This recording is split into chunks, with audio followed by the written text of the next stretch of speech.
আমার বাসায় যখনই কোনো গেস্ট আসে আমি ঠিক এইভাবে খাসির মাংসটা রান্না করি, খেতে অসাধারণ টেস্ট হয়। অনেকেই আছে খাসির মাংসের একটা বাজে স্মেল থাকে যার কারণে খেতে পারেন না, তাদের কাছে রিকোয়েস্ট থাকবে অন্তত একবার এইভাবে মাংসটা রান্না করে দেখুন, একদম নো ফেল রেসিপি গ্যারান্টি দিচ্ছি।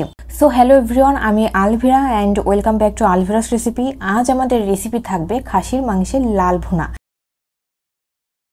তো প্রথমে আমি যেটা করেছি তা হলো কয়েক টুকরা আলু নিয়েছি। আমি সাধারণত মাংসের ঝোলে আলু খেতে খুব পছন্দ করি, তাই দিয়েছি, আপনারা চাইলে নাও দিতে পারেন। আলুগুলোকে সামান্য লবণ হলুদ দিয়ে ভেজে তুলে রেখেছি। এখন ওই তেলেই শুকনা মরিচ ফোড়ন দেবো, এরপরে দিয়ে দেবো বেশ কিছুটা পেঁয়াজ বাদামি কালার না হওয়া পর্যন্ত ভাজতে থাকবো। এরপর আমি একটা মশলার পেস্ট দিব।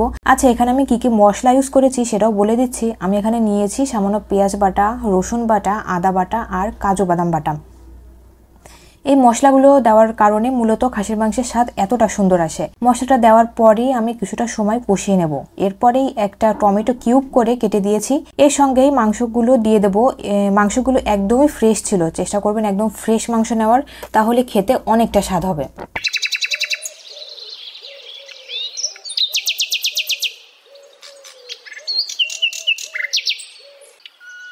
এরপর আমি আরও কিছু মশলা অ্যাড করব, সেগুলো হচ্ছে জিরার গুঁড়া, ধনিয়া গুঁড়া, হলুদ গুঁড়া, লাল লঙ্কার গুঁড়া, এইগুলাই আর কি।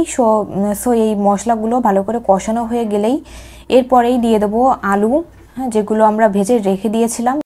এখন এই সব উপকরণগুলো বেশ অনেকটা সময় নিয়ে ভালো করে কষিয়ে নেব।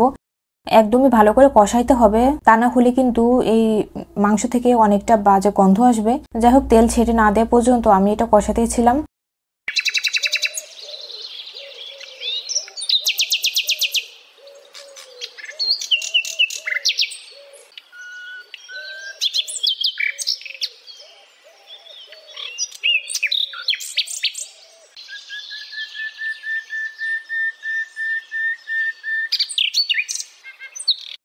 এরপরে মাংসটা ভালো করে কষানো হয়ে গেলে তারপরে পরিমাণ মতো গরম জল দিয়ে দেবো। গরম জলটা দেওয়ার পরে বেশ কিছুটা সময় লাগবে মাংসটা সিদ্ধ হতে। এরপরে সিদ্ধ হয়ে গেছে একদম। এখন আমরা রান্নার একদম লাস্ট পর্যায়ে চলে এসেছি। এখন দিয়ে দেবো ভাজা গরম মশলা গুঁড়া আর পেঁয়াজ বেরেস্তা। এই সব দিয়েই এখন মাংসটা নামিয়ে ফেলবো। আমাদের আজকের খাসির মাংসের লাল ভুনা একদম তৈরি। ভিডিওটা ভালো লাগলে অবশ্যই লাইক, কমেন্ট অ্যান্ড শেয়ার করবেন।